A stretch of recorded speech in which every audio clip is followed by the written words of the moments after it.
بسم اللہ الرحمن الرحیم۔ نبی پاک صلی اللہ علیہ وسلم کے ناموں میں سے ایک نام امی بھی ہے، یعنی آپ صلی اللہ علیہ وسلم نے کسی سے ایک حرف تک نہیں پڑھا۔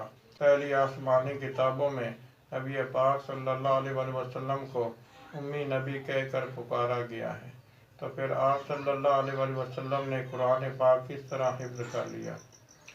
روایات میں آتا ہے کہ جب سیدنا جبریل علیہ السلام وحی لاتے، نبی پاک صلی اللہ علیہ وسلم اس قرآن پاک کو جس طرح سنتے، بار بار آپ اسے دہراتے رہتے، یاد کرنے کی کوشش کرتے رہتے، تو اللہ تبارک و تعالیٰ کو آپ صلی اللہ علیہ وسلم کا مشقت میں پڑ جانا پسند نہیں آیا، اور فرمایا گیا لا تحرک بہ لسانک لتعجل بہ۔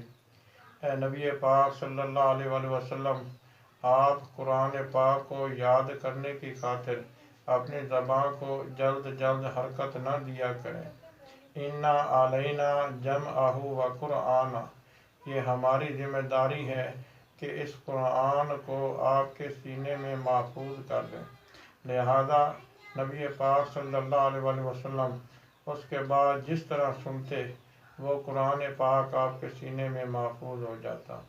صلو علی الحبیب صلی اللہ علیہ وآلہ وسلم۔